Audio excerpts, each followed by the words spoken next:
Hello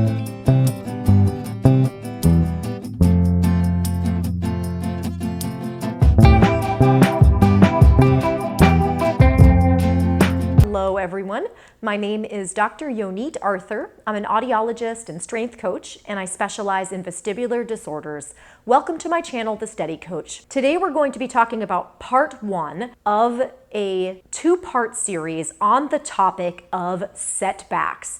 And this is probably one of the top topics that I'm asked about on my channel, so I'm really excited to share this information with you. Today in part one, we're going to be talking about why setbacks happen and a different way to think about setbacks. And in part two, we're going to be talking about some concrete strategies for how to manage the symptoms and everything else during a setback. So let's jump in. What do I mean by a setback? And also why I prefer to use a different term. So for most people, there are normal ups and downs in their symptoms, especially in light of the fact that, as we've talked about extensively on my channel, neural circuit dizziness, which ends up producing symptoms of PPPD, MDDS, vestibular migraine, and other vestibular disorders in many cases, is stress mediated. That means that things that happen in your life that provoke emotions or feelings in you and or stress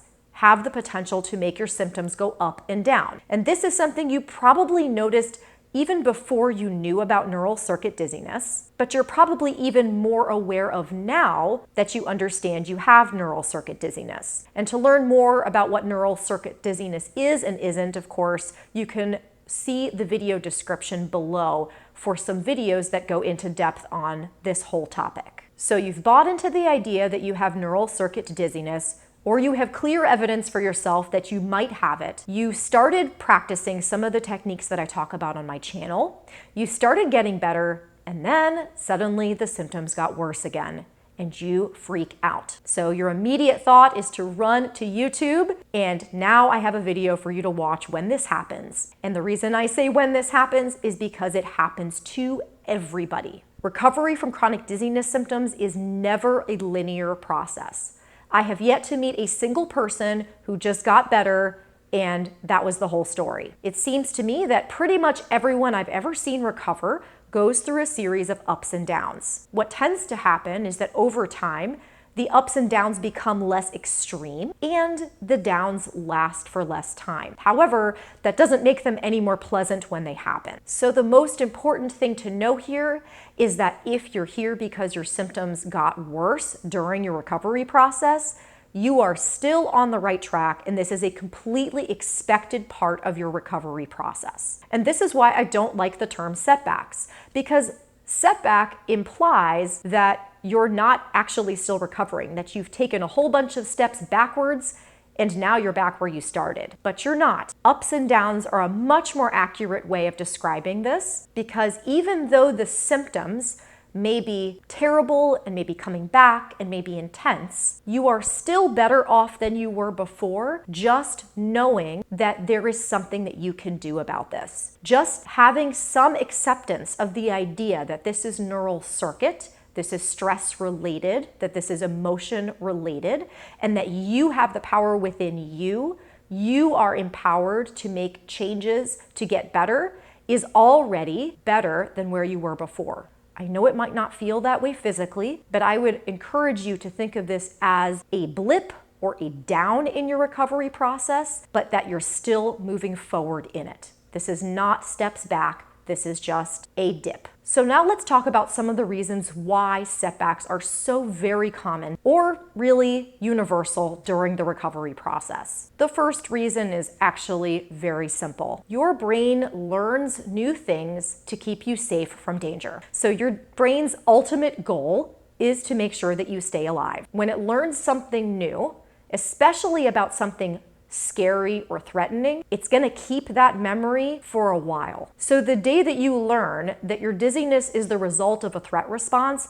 is not necessarily the day that your brain says, okay, cool, false alarm, we can just turn this circuit off. It takes time. And it takes time because your brain forms associations between threat and stimuli. In other words, it creates associations between things that happen to you in your daily life or otherwise, and it associates those things with threat and creates the response to the threat, which in this case is symptoms like anxiety and physical sensations. Because our brains have this so-called negativity bias, meaning the brain is much more likely to internalize and remember bad things that could happen versus good things that can happen, it can take some time to undo those associations. So some of you have clear relationships between your symptoms and certain activities that you do that don't really make sense from a vestibular explanation. And I've talked in previous videos about what to do about activities of your daily life and how to think about those. So I'll also link to those below in the video description. But for example,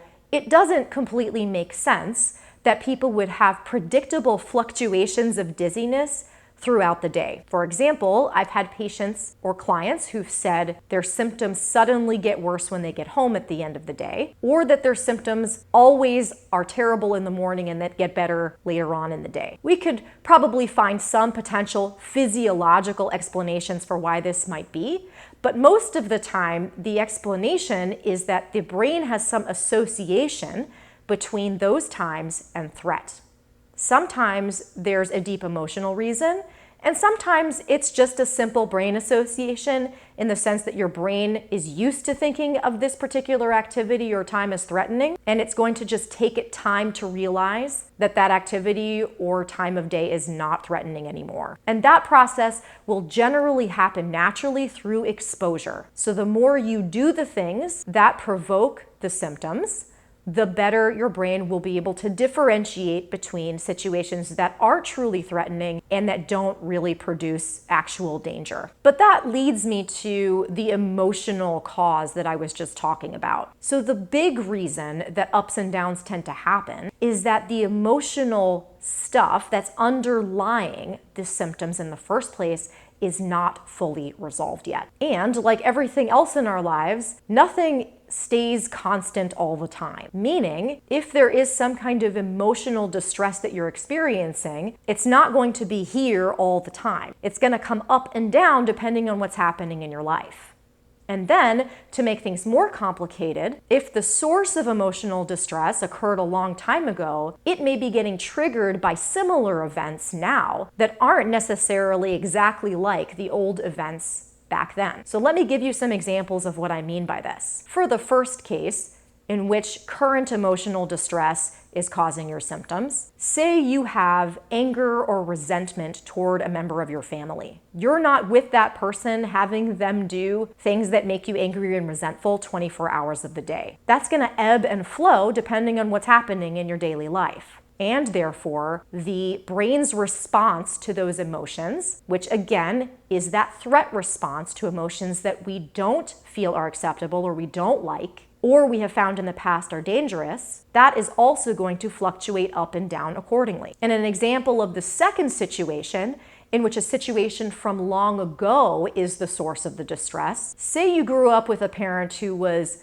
somewhat unreliable and neglectful, and this was a source of pain to you as a child. And nowadays, you go to work, and sometimes your boss is a little bit aloof and is kind of ignoring you, not giving you good feedback, not giving you good affirmation. That situation triggers that same kind of feeling of abandonment or shame, maybe some anger that you might have had toward your parent in the past without necessarily being aware of it. The brain can view those emotions as dangerous because as a child, it can be dangerous to have those feelings toward ourselves or toward a caregiver who's supposed to be taking care of us. And therefore, when they're triggered today, the brain can have a similar threat response to them, even though the situation is quite different. So when those emotions are still subconscious, in other words, when you're unaware of them, they're kind of there lighting fires behind the scenes and creating this threat response in the brain. That can also cause these ups and downs we see during the recovery process. Another contributor to the ups and downs is the doubts that tend to occur during the recovery process. So if you have had doubts about whether you have neural circuit dizziness or whether you must have some kind of rare medical condition that no one understands, you are not alone. In fact, I would say this is another universal part of this whole syndrome of neural circuit dizziness. I've said in previous videos that doubt is actually one of its own symptoms. But when doubt is really high, and you're not buying into the idea that this is neural circuit, and you feel like there's something really wrong with you, that can be very discouraging.